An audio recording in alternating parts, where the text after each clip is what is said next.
this episode of the Backstage Hangout. We've got Scarlet Drive. We do. We're going to talk about their love of Nando's. Who doesn't love Nando's? Their brand new EP, The Echoes of Apprehension. Their video of Sad Robots. And more. But at the same time, we somehow celebrate that because A gif of James Franco winking. Yeah.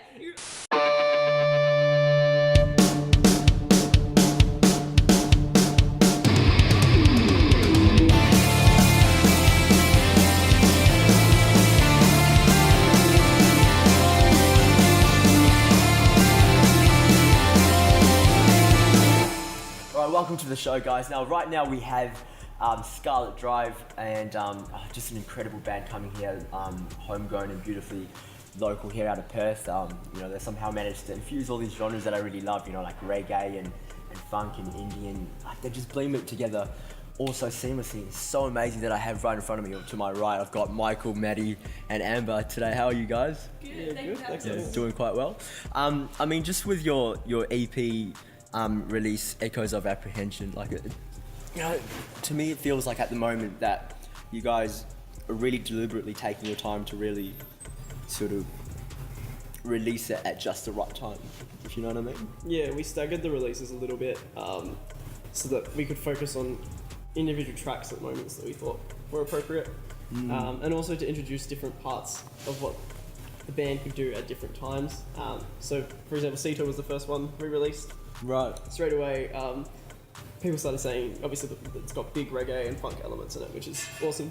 Absolutely. And so after that sort of went on for a bit, we said, well, we've got this other track, Amusement Park, which is probably the most diversely influenced on the EP. So we wanted to release that next to kind of show something different and a different element. Okay. And so that's kind of what the band is built on, is always trying to subvert those expectations and introduce a different element. A different element, hey? Because I heard Amusement Park and I thought if this is the direction where Scarlet Drive is heading towards for their EP, I hope that they stick with this, because it's just so is that something that we can sort of expect? I don't know. I feel like the EP is very eclectic, and if we'd released each song as a single before putting it out as an EP, it would be a bit random. You kind of need to listen to it as a whole to understand. Right. All the yeah. tracks. So from start to finish, the EP, which is out September 21st. 21st. If you listen to it from start to finish, it's got one cohesive storyline. Not so much a storyline, more just the way that the tracks come together. It's kind of like the way we structured it sort of represents our musical journey up until that point. Yeah.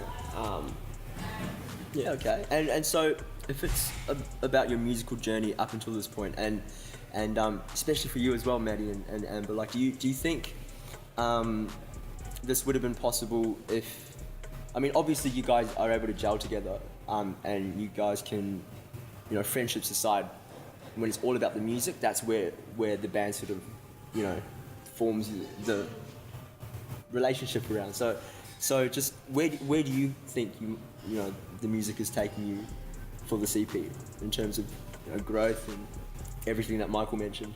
Yeah, well, personally, since starting this band, I've gained a lot of confidence. Yeah. So I'm very thankful for that. And it's just going to continue to help us grow and expand. I think it's, like what you said, it's very important that you gel as a band. When I joined, or even before I joined it, I had a audition, if you could call it. It was I had a few around the time with other people, and it was only with these guys you could really feel it, gel. I thought that was really important in the band, is to have that kind of be on the same level. Musically and as people as well, you can get along outside of everything, and I think you're gonna, progress pretty far. Yeah, definitely. I think for us, friendships and the music are one and the same, and that's kind of what the band has always been based around, and that's why we work together the way we do. It's more like family, if anything. Yeah. And it really is a family, I can, I've seen you guys perform before, and it just, when you come together on a stage like that, it can't actually be fake. It's a really good it's so authentic. Of me and you just looking at each other. I love it so much. Yeah, I have a habit of teasing Maddie on stage because she's a little pocket rocket, but sometimes you give her a little boost. So like I'll start poking her with my guitar, trying to get her reaction out of it. So there'll be a few photos, I reckon. And you know, these sort of like memories, I guess, that sort of makes me wonder what it's like working in the studio together, because, like, you know, are you guys sort of all in the studio together? Does it happen like very irregularly? Is it done through the magic of transfer? Or? We recorded in a very particular way to sort of bring that out on the EP. Okay. So we recorded actually over in Brisbane at Heliport Studios, and the way that the studio is set up is there's the main producing room where our bass was set up with DI, and then across from that you have this massive drum room which overlooks this huge like tropical property, which is just gorgeous. And so that was the drum room, and then to the side of that there's two closed off soundproof rooms. So one of them had Michael, our guitarist, and the other one had me. I was in this little like box with like no lights in it. I got the dingy room, and so we would actually all play the tracks together before we started layering on the top of them. So it would hopefully capture that element of actually playing together, which we think is something that the music needs to start with before you start adding and experimenting with the Absolutely. elements. See, I love that because, like, for one, I mean, you guys work together like under the same roof, you know, like nowadays, it's, you know, especially with collaborations and features and that, like people work on a track and they send it like through Google Drive or whatever. And I love how you guys actually, it brings back music to like this sort of, you know, like in my opinion, what it should all be about, you know, like this human sort of experience. How important was it, Michael, that you recorded some of your songs in that location with all the trees and that Yeah, sort of I reckon it shaped a bit of the EP. I can remember doing like piano takes and vocal takes, like actively looking out into the landscape, just being taken in. And I think even just the fact that we were away from home, it was a different environment. So it was weird to us, it was new, and it meant that we could completely immerse ourselves in the music. Whereas if we recorded here, it'd be like, maybe go into the studio for a few hours, you go to work or you go back home. Right. There was no work, there was nothing. It was wake up, go into the studio, go home, work on melodies at home, have a glass of wine, go to bed, wake up the next day back in the studio. And because of that, it was always about the music. Yeah. And I think that's something that we probably wouldn't have got captured in the same way if we'd recorded it. It's amazing. Like this. Yeah. So for this upcoming EP, what? I mean, you're gonna have to pull up when you have to pull up. Like, it's sort of my job to really go deep. But like, what can fans sort of expect? For, you know, like what can you reveal to us about this EP? Which, what do you reckon, Lady? You know? Not me. What do I reckon, fans? They can expect a lot. It's gonna be. It's I don't know. it's there's a lot to it. Like it's a variety of things. So you take in a lot when you listen to it. You kind of need to expect the unexpected again. So kind of like the jump between Ceto to Abusement. There's a few jumps I think on the EP that you wouldn't really be expecting. But it still comes together in the overall narrative. Like the title of Echoes of Apprehension is based off of one of the tracks. And for me, it just really encompassed the overall theme of both internalized and externalized feelings of anxiety towards things. And that's kind of what most of the tracks on the EP discuss, whether it's in a personal context or in a wider context, sort of like Ceto addressed. It's sort of in over the course of it tries to address most of those. Amazing. And right now here on Music Link WA, we're going to listen to Ceto. Stay with us.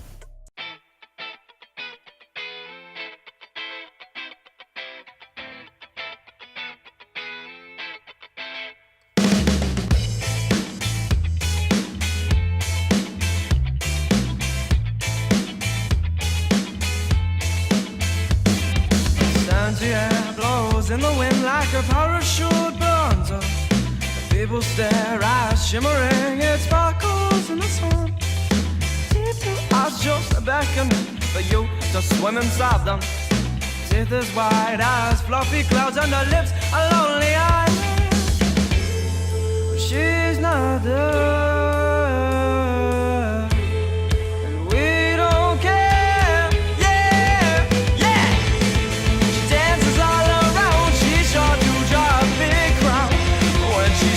Now for help, nobody's round to see you drown. Everything's not fine, you know she's crying all the time. So we sit around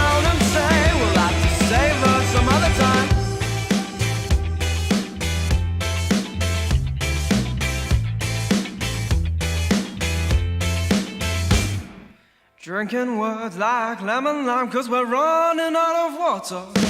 Message just discarded like a bottle out to sea. She washes all your sins away, reflecting your desires. A mirror to a bluer sky with a smile of consolation. She's not there,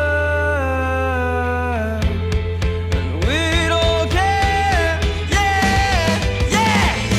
She dances all around, she's sure to draw a big crowd. But when she's crying out for help, nobody's round to see her drown. And everything's not fine, you know she's crying all the time. So we sit around and say, we'll have to save her some other day.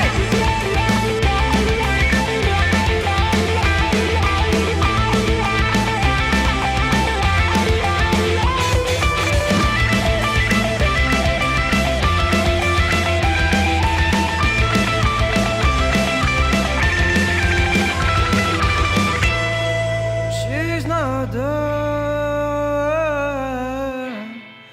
we don't care. She's not there, and we don't care. When everything's all gone, she won't be dancing anymore. But still, she will continue on inside the words of this song.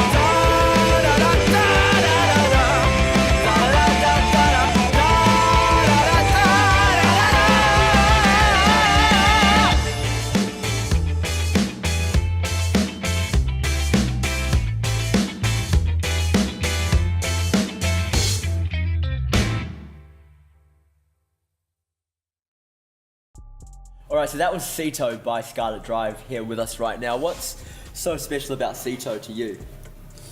Good question. I like Ceto because as the kind of influences that I have musically anyway, in the middle of Ceto it gets a little bit faster and I can just go a little bit crazy on stage. So probably one of the funner ones to do live. I think all of us really enjoy playing that song because it's a lot of feel-good moments in that song. And yeah. Yeah, it's quite a subversive song in the lyrical content, but the song itself is positioned so that it's really fun to play. And I think as well it represented a bit of a milestone for the band. Like when we started off with Sad Robot, that was the first song we wrote, so it was important to us because it became our identity. But Ceto was the first produced single we released, so it became what we could do when we were given the resources and what we wanted to do and how we wanted to share our experiences and our music with people, because that's what's really important to us, is that interplay.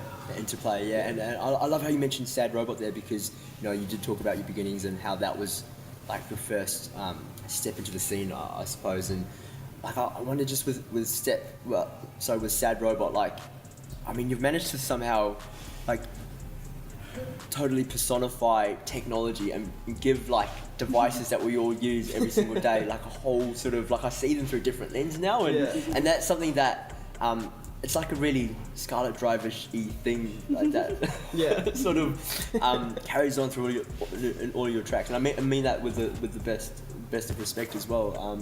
You know, because like even in Abusement Park, like you've got like these upbeat, feel-good sort of melodies, but deeper down there's like this sort of melancholy to it. Yeah. And I think you guys are able to find that balance really nice. Yeah, I think especially on Abusement Park, like the lyrical content of that song, I mean, we always preface this with we don't like to talk about what the songs mean when we write them, because like I said, the interplay is important. It's what the listener brings to the table and what they interpret. And Abusement Park is so vague and ambiguous. Ambiguous. He loves that word, but he uses that it leaves a all lot the time. to the listener to bring to the table within that song. But it was actually written like a lot about environmental concerns, and animal captivity. But some of the other meanings that I've heard from people that they've derived from it have been really inspiring as well. And you know, that's what I like, is when someone tells me something that's not what I intended, but not what I wrote it with in mind, but Yeah, vague yeah, enough yeah. that they can bring something new, and that's what music is about to me. Is Yeah. that connection forming in someone trying to derive their own meaning. Wow. Like, what's the craziest example of that you've had? Crazy. Someone suggested the other day, it was like a music blog, and they said, "Is it about?" Is it about pedophiles? Which song is this? Sorry? Amusement part. And I was like, fortunately, it's not. But you do you. Pedophiles. I don't know how. Well, Accent. he said the Abusement. word abusement, Oh, and he said being in okay. a park. And so I was like, on the blog I Literal made, meaning. on the blog I made an exception. I was like, no, okay, I need to tell this guy what the song actually means, because this is not okay. That's did not work that's not okay. But see, that's what I love about music too, eh? Like, I agree with you when you say, when you release music, it sort of takes on like this whole meaning of its own. And Yeah. now that it sort of belongs to us fans as well, are you able to really enjoy your songs after they are released? Because I've heard from some musicians that once they release their tracks, they just don't want to listen to it at all, because by the time it's released, they would have heard it a million times, you know? I feel like you guys would have a different experience. Yeah, that. probably. I really don't mind. I love listening to it. Love your own music? Yeah, I don't know. That's me. Yeah. I think within the first couple of weeks, I think it was the first 2 weeks of me being in the band, I was like rehearsing like crazy to try and learn these songs. So the only thing I listened to, whether I was in the car on the way to work in my earphones before I went to sleep, was like these 4 or 5 tracks. And I think I got a little bit sick of it, but then as soon as you get on stage, it's okay. But I feel like when you release it, you've been doing so much work to try and get it out there and get it ready. Like you want people to have it, and then when it's finally released, you can like enjoy it in a new light, because now they're listening to it for the first time, and it's a little bit different because you may have been listening to it for like months before they, but it's like this is the first time they've heard it, so it's a little bit different experience, I think. But I'm not sick of it yet. I'm probably a bit different. I like people always play it at parties and stuff. And, Oh yeah. and they know that it sets me off. But that's because it's like, you know, like you hate hearing the sound of your own voice, right? Oh, yeah. So when I hear and it's me and I'm just like, nah, I can't do it. So I don't know. We definitely Oh, put it in man, the I can just future. picture that, eh? Just you at a party and a Scarlet It's the Drive worst. track comes on. It's like, yeah, turn this up. And the more songs that come out, the more they back them up in the playlist. So it'll be one after the other after the other. It's like, no, stop. Yeah, so good. But this is Scarlet Drive with us right now. This is Abusement Park.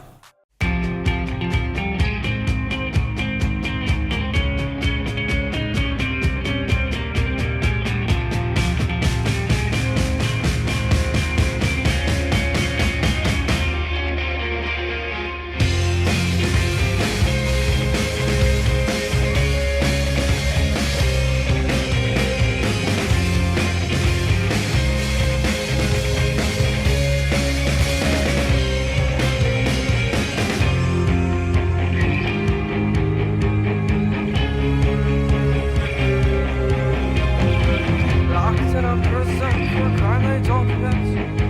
So you're the toilet bowl filled with all that. We flush them down the drain and wave goodbye. Round and round they fade away, we don't hear them cry. So watch them run away, the second that you're near. We stand around and wonder why they disappear. For pleasure and culture and leisure disorder, we bring them pain. How many of the tears fall down as rain? Do you feel it? Tinge of the time. And do you feel it? Shivering down your spine.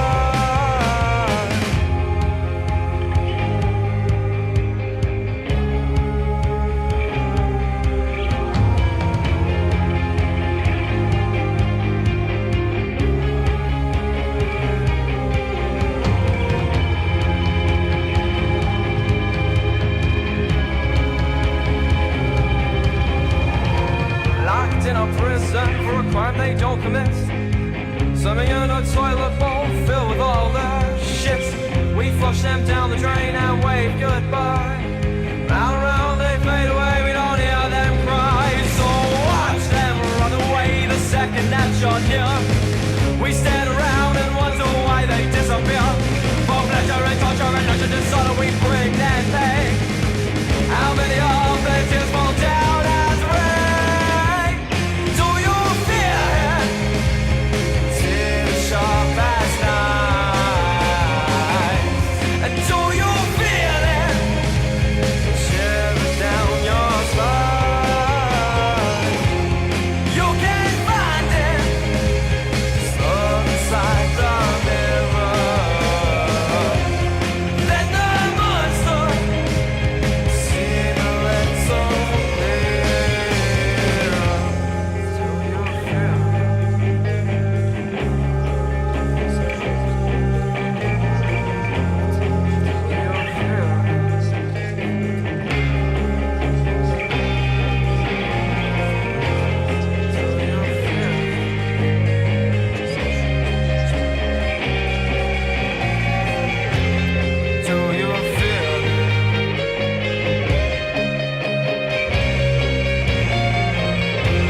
Alright, that was Abusement Park by Scarlet Drive. We've got Michael, Maddie and Amber from the band right now with us. Now, you guys were sponsored or are being sponsored by Nando's. Yes. Yeah, that was really exciting. That's been like we've made it now. Like, we always have like, since the band started, we'd like finish rehearsals, go get food together, and just hang. And we always would eat at Nando's. So it kind of became our designated band meeting zone. And then Amber tweeted them and just said, "This is our designated band meeting zone." They sent her back a gif of James Franco winking. Oh man, that was the best moment ever. And so then Maddie, because Amber runs on Twitter, Maddie runs on Insta. So then Maddie put something up on Insta about it, and then they sent back some love hearts. So then I sent them an email and said, "Hey guys, we've got this tour coming up. Would you be keen to get involved?" And they said yeah. So we're really stoked about that one. There's actually a little Easter egg in the music video too that just came out. Where we put a little Nando's peri peri bottle on the tray that he's bringing in. So if you can spot it. You have to have some pretty sharp eyes. Hey? Yeah. But, man, so that classic, that Nando story is just such a classic, hey? And especially the way the way Amber was involved in that as well, like how she was almost sort of like responsible for it in a way. Like how has it been for you, Amber, to sort of like jump on board at this time and just to really familiarize yourself with the band, and how has that transition been? It's been a big learning curve. So it was a lot of work to begin with. There was lots of rehearsals, I think, because I jumped in the deep end with the show like 2 weeks after I joined the band. So it was like constant, like just going over those 4 or 5 tracks or something until I had them down. And it was still didn't have them down by the EP launch, but it was a good change, I think, because until that point I'd been playing in very small bands. We weren't doing very many shows. And they weren't really established, so to jump in on an established band that already had like a tour lined up and everything was exciting, and I think that's kind of what I've been working towards for the last few years. It's really wow. And it really does feel like that you found the right place now to really be at. So yeah, what are you guys most looking forward to? I mean, you had the tour coming up on the 6th of October? 4th is the first show. That's 4th of October, sorry. And then we'll be playing a show in Adelaide on the 10th, and then over there till the 21st, I think. Right, is this the first time the first time you guys will be travelling? Well, we went over to Brizzy to record the EP, but that was more just like day in day out recording. So we only had like one day where we were in the actual city exploring and having fun. So hopefully we've left a few more days off this time to sort of balance the shows with like a day off, and like let everyone have some downtime for a bit and stuff. Yeah. Like, what are you looking forward to most about the tour? SeaWorld and Movie World and what's the other one? Wet n Wild. All the theme parks. That's what I'm looking forward to. I'm really looking forward to playing shows, to be honest. That's my highlight. What? We play shows? It's all about the theme parks, eh? Like the fact that we sort of get to, even if there's like 3 people, the fact that we get to play music in a new environment and share that music with new people and meet new people and have new experiences in places. Like, I've never been to Adelaide.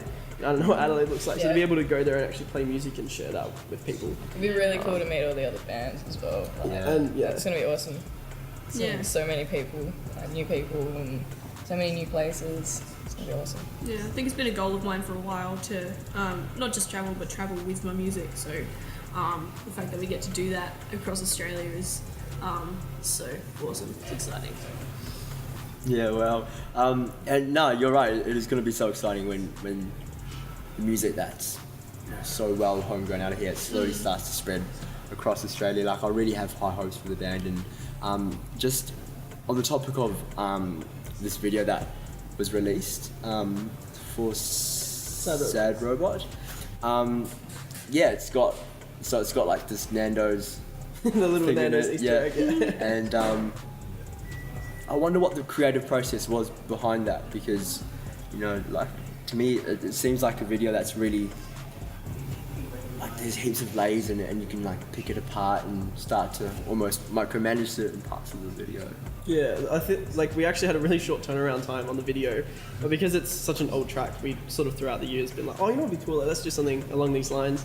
So then Amber actually came up with most of the story elements in the beginning process, and we sort of met up with Victor, who did the video, and tried to, because there are so many elements, we tried to condense it a bit rather than it be too broad. Yeah. So Amber sort of did up a narrative that was more accessible, where like the robot becomes personified, and it's more about, you know, his journey from being sort of neutral to, you know, somewhat encountering like sadness along the way, and then eventually, like, you know, how people mistreat him, and having to transcend that, which I think, you know, through his self-expression, which I think is a story that we can all somewhat relate to anyway. And then of course there's like the technological parts that you put in. Yeah, I got a bit carried away with the storyline. I tend to do that. Like, I like writing stories and stuff. So when they were like, "Hey, can you write the shot list?" I was like, "Yeah." And I think it always works well for you because it always comes from like a true and honest place. Yeah. So Well, yeah, we tried really hard to be like as honest with the video as possible with editing, because you know, we didn't have the biggest budget. We weren't trying to do Hollywood special effects or anything like that. Amber made one of the little like maps on on a phone case that said like, he is here. Like, it was very DIY, but we sort of embraced that because it felt more honest and real. And when we didn't have to stress about that sort of production quality so much, with Victor handling a lot of that, meant that we could sort of just like muck around on set. And a lot of the ideas that came about were just from us like having fun, and then like Maddie would be like, "Oh, how about I bump you in this scene?" or you know, something like that, and then it would become, you know, part of the video. So. yeah, and it's just suited so well. Like, you like to break the fourth wall, and this is the result of it. Yeah. That's so good. So right now we're gonna check out Sad Robot right here on the show.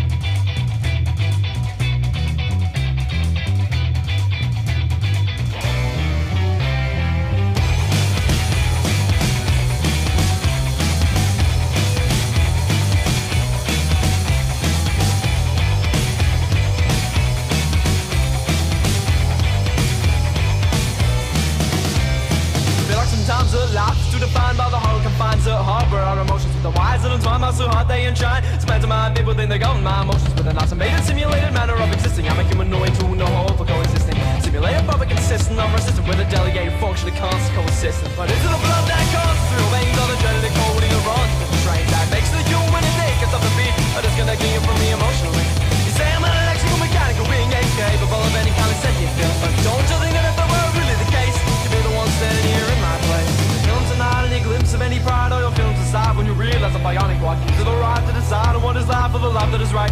Because of engineering, we're domesticated, dominated, suffocated, speaking coerced and not silence or whatever you see. But now we're liberated, extricated, instigated, scream. Now the shit you can watch just when I'm breathing or bleeding. But into the blood that comes through veins of the genetic coding that runs with the strain that makes the human innate gets off the beat. But disconnecting you from me emotionally. You say I'm an electrical mechanical being incapable of any kind of sentient feeling. But don't you think that if that were really the case, you don't want to stand here in my place?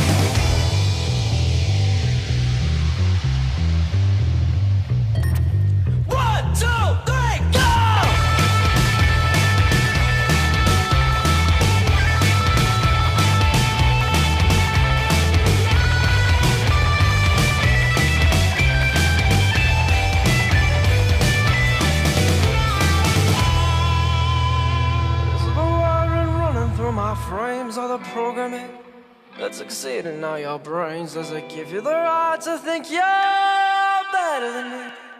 Did you really think that you could just erase me? Erase me, erase me. Did you really think that you could just erase me? Erase me, erase me. Did you really think that you could just erase me? Erase me, erase me. Did you really think that you could just erase me?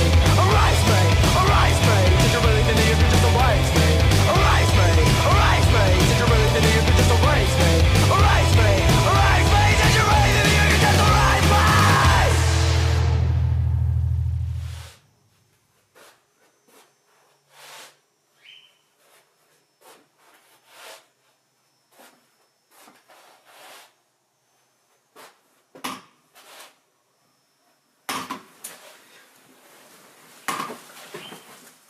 Get out, you motherfucker. Alright, so that was Sad Robot right here on the show. Now, the Echoes of Apprehension tour that you're about to embark on, and you're kicking it off here in Perth at the Rosemount. Was that always a plan to sort of start it off here in like a really familiar venue that you have played at before? Was that always? Yeah, like we're pretty excited about that one, just because like when we started as a band, you sort of set goals gradually. So when we first started, you know, like our mates would be playing down at the Rosemount, like, oh wow, they're like real bands. Yeah. And so we'd sort of set our short-term goal that year as like, we just want to play the Rosemount. Yeah. And, so not the goal as in like, what was that always the plan to start? Yeah. Well, like, I guess that sort of evolved from that. So because we sort of had that within the first year, and then we sort of played it a few times, then this year, and we had our single launch for Sad Robot actually at 459 Bar. So then this year, when we sort of got the opportunity to have the full EP launch, we thought that would be really cool. Since it's sort of got that history with us. And it's a really cool venue as well.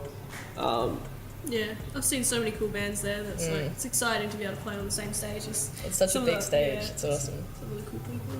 Yeah, and like I mean, performing songs when you're on stage, it's one thing, but you know, for all the songs that are going to be on the Echoes of Apprehension, right? Like I haven't heard it. I mean, it's not out yet, but I suppose it's one thing to sort of be performing to yourselves amongst yourselves in that studio. Yeah. Where you're actually creating the song and the song sort of slowly starts to come to life, but it's a whole different experience when you're performing it in front of a crowd, isn't it? And so I wonder, like, are there any songs on the upcoming EP which you're really looking forward to be able to take on stage? There's actually just cannot wait to perform. Like, I think because we spend like a fair bit on our live set, that's kind of always like been our main focus. Is that's where we have the most fun, and that's where we connect with people that like right in front of you. That's where you feel the most connection with people through your music. You know, like you write those lyrics in your bedroom, and then you know there's people here sharing that moment with you. So I think incorporating those songs, we sort of adapted them to a live setting to make them like more interesting and fun and sort of a bit more engaging and involving.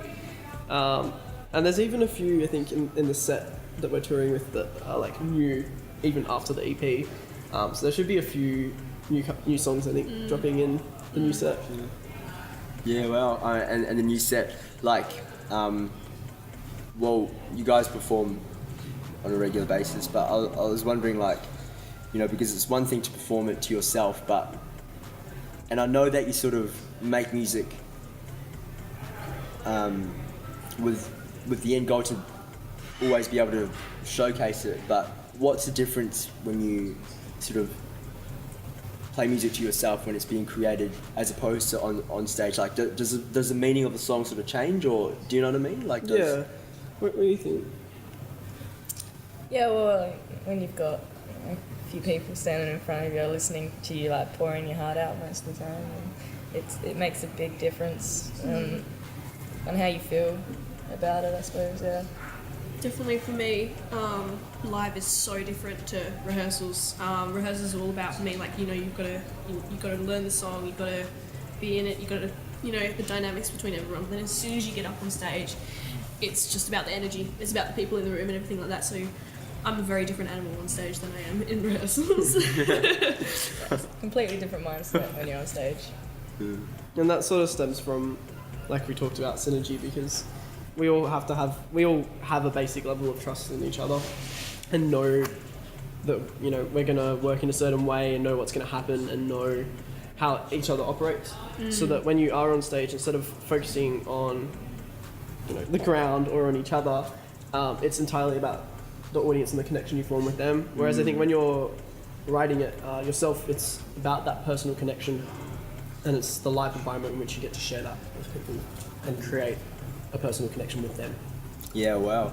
And sometimes, like, I mean, do you look for inspiration through personal connections? You look for inspiration through... I think so. I think, like, our lyrics cover pretty diverse topics, and I always try and fill gaps of things that I feel like haven't been talked about that much. Right. And if I do cover something that I think has been talked about, there is one track actually on the EP which wasn't meant to be recorded. It was meant to be a 5-track originally. And it was very different to what we normally write, but we got over there and the producer was like, nah, you have to put this on the EP. So we put it on, and it's still very different to what we might normally place. But when I actually wrote the song, it was in a context that, because it addresses something that's been addressed quite often, like love songs are nothing new. I had to tackle it from a whole different dynamic. Wow. And like that sort of dynamic was sort of knowing that you've made the right decision, even though you still feel melancholy about it, and then how that then becomes the source of inspiration for the song, which when you're performing for an audience, is sort of like putting your heart on your sleeve for their entertainment. It's beautiful. So it was just sort of something different to put through. And that's how you sort of feel a connection to the song, is when you know that it's personal. But I feel like for us, we always try to do something a bit different. And yeah, I'm just so excited to see what you guys have coming up for us. But thank you so much for coming onto the show, guys. No, thank you for Thanks having for us, having man. It's been a pleasure.